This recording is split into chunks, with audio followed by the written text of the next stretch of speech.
నమస్కారం. I dream media సగర్వంగా సమర్పిస్తోంది silver screen legends.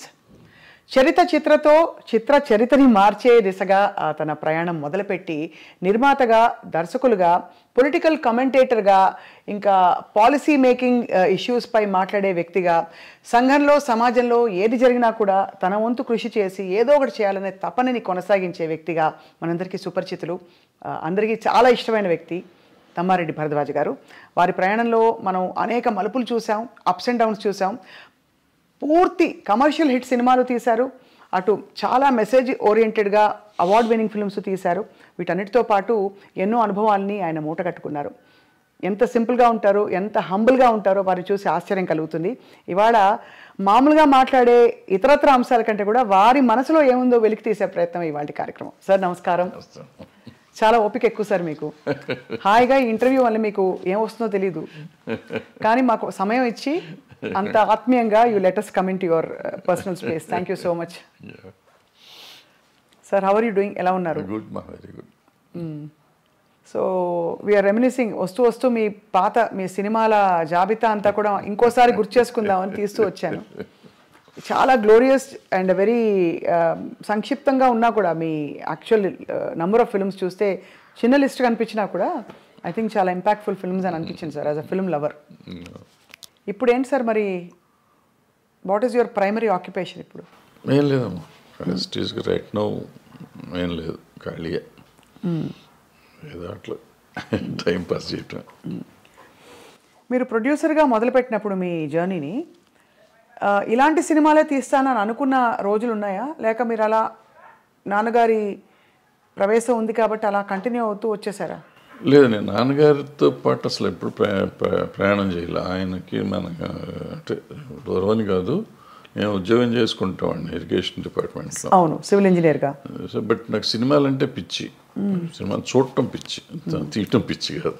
సినిమాలు చూడటం బాగా పిచ్చి. రెండు మూడు సినిమాలు చూసాను రోజు. సో ఈ కొంచెం డిఫరెంట్ కథలు, వీళ్ళందరూ రాఘవేంద్రరావు గారు, దాసనారాయణ గారు, వీళ్ళందరూ కూడా కథలు నన్ను అడుగుతుంటారు. అంటే అన్ని లాంగ్వేజెస్ సినిమాలు చూసేవాడిని నేను. సో వాళ్ళు ఎప్పుడు సరదా కూర్చోబెట్టిన ఆ సినిమా కథ ఏంటి, ఈ సినిమా కథ ఏంటి, ఈ టైప్లో ఉండేది. మా నాన్నగారు కూడా అట్లాగే అడుగుతాను. అట్లా ఒక మలయాళం కథ నాకు నచ్చి నేను కేసీరావు గారికి చెప్పాను, బాగుంటుంది సార్ తీసుకోండి. ఆయన అప్పుడే ప్రొడక్షన్లోకి వచ్చారు, డిస్ట్రిబ్యూటర్ ఆయన తారక రామ ఫిల్మ్స్. నేను చేయటం కాదు, నువ్వే చెయ్యి అన్నారు. అట్లా యాక్సిడెంటల్గా ప్రొడ్యూసర్ని అయిపోయాం. తర్వాత వచ్చిన కాడి నుంచి నాకంటే కొంచెం డిఫరెంట్గా ఉండే ఫిల్మ్స్ చేయాలని నాకు ఆలోచన. అంటే రొటీన్ సినిమాలు కాకుండా చేయాలని. అప్పట్లో డిఫరెంట్ అంటే ఏంటి మీ దృష్టిలో? అంటే రెగ్యులర్గా చూసే సినిమాలు కాకుండా, నేను ఇప్పుడు కోతల రైడ్ చేసా ఫస్ట్ ఫిలిం. కోతల రైడ్ టోటల్గా నెగిటివ్ షేడ్ ఉంటుంది హీరో క్యారెక్టర్. ఫైనల్ క్లైమాక్స్ వచ్చేటప్పటికి చేంజ్ ఓవర్ ఉంటుంది. అంటే మనుషులు మనస్తత్వాల మీద ఎక్కువ ఆధారపడి ఉంటుంది. అంటే కొత్త కథ ఏం కాదు, కానీ మనస్తత్వం, పిల్లడి మనస్తత్వం. దాంట్లో ఒక డైలాగ్ ఉంటుంది, ఆ అమ్మాయిని అతను వాడుకునేసి చెల్లి అంటాడు. ఫాదర్ పిలిపిస్తాడు, ఫాదర్ దగ్గరికి ఆ అమ్మాయి వస్తుంది, నన్ను మోసం చేశాడు మీ అబ్బాయి అని. ఆయన జడ్జి, వీడు గాలితే అంటే వచ్చినప్పుడు ఆ అమ్మాయిని వీళ్ళ పిల్లలకి, అన్నయ్య పిల్లలకి టీచర్ అనమాట, మొత్తాన్ని ట్రాప్ చేశాడు. అయిపోయింది, ఇట్లా అయింది, అన్యాయం చేశాడు మీ అబ్బాయి అని అడిగితే, చిచ్చిచ్చి నాకు అట్లా ఎట్లా ఉంటుంది, ఆ అమ్మాయిని చూస్తే నాకు చెల్లెలు ఫీలింగ్ అంటాడు. అంటే అప్పుడు ఆ అమ్మాయి ఒక డైలాగ్ చెప్తుంది, నువ్వు ఆ 2 వర్షాలు అంత పవిత్రమైన చెల్లి అనే పదం అన్న దానికంటే లంజ అంటే నేను చాలా హ్యాపీగా ఫీల్ అయ్యేదాన్ని. చాలా పవర్ఫుల్ స్టేట్మెంట్ అది బాబోయ్ అని ఆ అమ్మాయి చెప్తుంది. చెప్తే ఫాదర్ అక్కడ మాట్లాడు అని వెళ్ళిపోతుంది. ఆమె వెళ్ళిపోతే అప్పుడు ఫాదర్ అతన్ని కొట్టి, ఇలాంటి దరిద్రుడు నా కడుపును పుట్టిన, నేను సిగ్గుపడతాను, ఈ గెట్ ఆఫ్ మై హౌస్ అని పంపించేస్తాడు.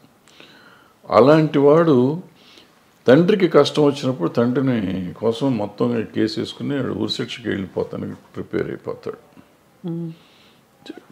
Quiet contrast character. అంటే మనుషులు మనస్తత్వాలు ఎట్లా ఉంటాయి అనేది ఉంటుంది.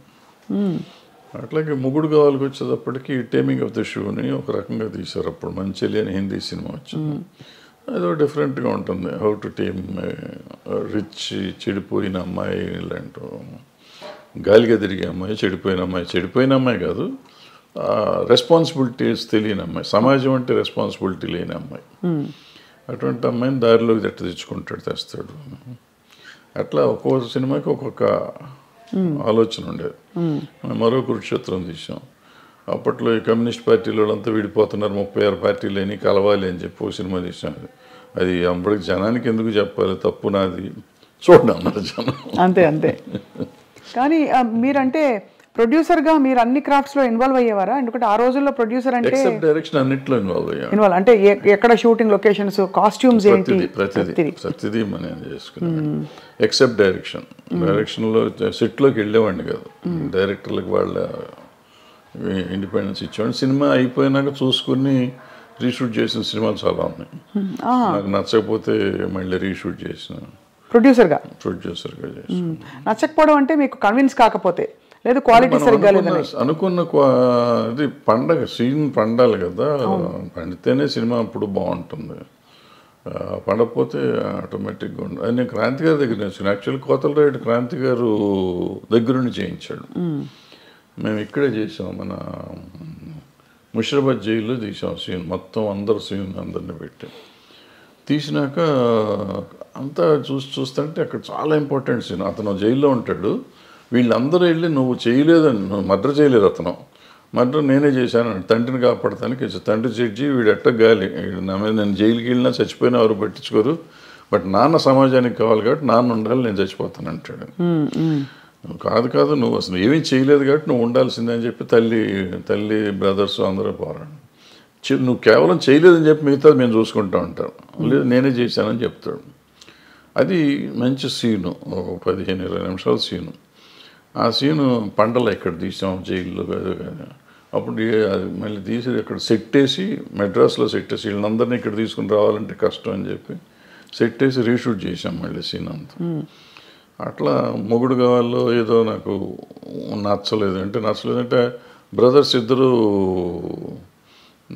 రిలేషన్షిప్ తెలియట్లా సినిమా అయిపోయేసరికి. సినిమా బాగానే ఉంది కానీ రిలేషన్షిప్ అసలు వాళ్ళిద్దరు అన్నదమ్ములు అనేది ఎక్కడ ఎస్టాబ్లిష్ చేయలేం. సో అది అప్పుడు మొత్తం కాపీ వచ్చినాక షూట్ చేసి దాన్ని యాడ్ చేసాం అన్నమాట. అట్లా మా ఇద్దరు కిలాడీలు దగ్గర 5,000 to 6,000 feet రీషూట్ చేశాను. నాకు నచ్చల తీసిన సినిమా. అయితే మీరు మొదటి నుంచి మీకు డైరెక్టర్ దృష్టి ఉంది? నేనేం చేయాలి, హార్డ్లే చేసుకునేవారు. కానీ మీకు నచ్చలేదనే ఇది ఉండాలి, ఇట్లా ఉండాలి అనుకుంటాం కదా, అనుకున్న విధంగా రాకపోతే అట్లా చేసుకున్నాం. కాస్టింగ్లో సార్ మీరు చాలా మందికి డైరెక్టర్గా అవకాశం ఇచ్చి ప్రవేశపెట్టారు. ఏంటి, what would you look for ఒక హీరోయిన్ని తీసుకోవాలంటే ఆ రోజుల్లో? అంటే ఆ రోజుల్లో స్టాండర్డ్స్ ఎలా ఉండేవని? స్టాండర్డ్స్ ఏం లేవమ్మా, బట్ మన కంటికి నచ్చింది అంతే. మొగుడు నాకు అప్పట్లో ఈ ఆడపిల్లని సరిగ్గా చూసేవాడిని. ఇట్లా వచ్చి అమ్మాయి వచ్చిందంటే కూర్చుని బాగుంది, ఫోటోలు తీసుకుని చూసి బాగుంది పంపించేసి ఓకే అని. వైజాగ్ వెళ్ళాం, మొగుడు మన్మథ సామ్రాజ్యం సినిమాకి వెళ్ళి అమ్మాయిని ఫస్ట్ షాట్ పెళ్ళి సీన్ అనమాట. పెళ్లి కూతురుని చేశారు, పెళ్లి మండపం వేసి ఉంది. అమ్మాయి వచ్చింది, కెమెరామ్యాన్ పెద్ద గావు కేకేసాడు. ఏంట్రా అంటే అమ్మాయికి మెలకన్ను. ఏం చేయాలి అప్పుడు వైజాగ్ ఆర్టిస్టులు దొరకరు, అక్కడ మారుస్తానికి లేదు, రాత్రి ఫస్ట్ డే షూటింగ్ అది పైగా. సరే అందులో అమ్మాయిని కొత్త అమ్మాయిని తీసుకున్నాం. అమ్మాయిని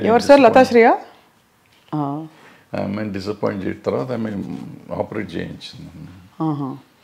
తర్వాత అప్పుడేం చేశానంటే అప్పుడు అనుకోకుండా ఎందుకో నేను బాంబేలో కొన్నాను కాస్ట్యూమ్స్, నేనే వెళ్ళి కొనుక్కొచ్చా కాస్ట్యూమ్స్. ఆ కళ్ళజోళ్ళు తెచ్చా అక్కడి నుంచి. ఆ సీన్ ఒకదానికి ఆమె మిగతా అంతా గాగుల్స్ ఉంటాయి, పెద్ద గాగుల్స్ 1 డజన్ తెచ్చాను. అవన్నీ ఆ సినిమాలో వాడేసాను. సో ఇక కళ్ళు కనపడు సరిపోయి తర్వాత ఆమె ఆపరేట్ చేయించుకున్నాను. సో అట్లా వెళ్తూ ఉందన్నమాట. ఒకటి చేసుకుంటూ వచ్చేవాళ్ళం.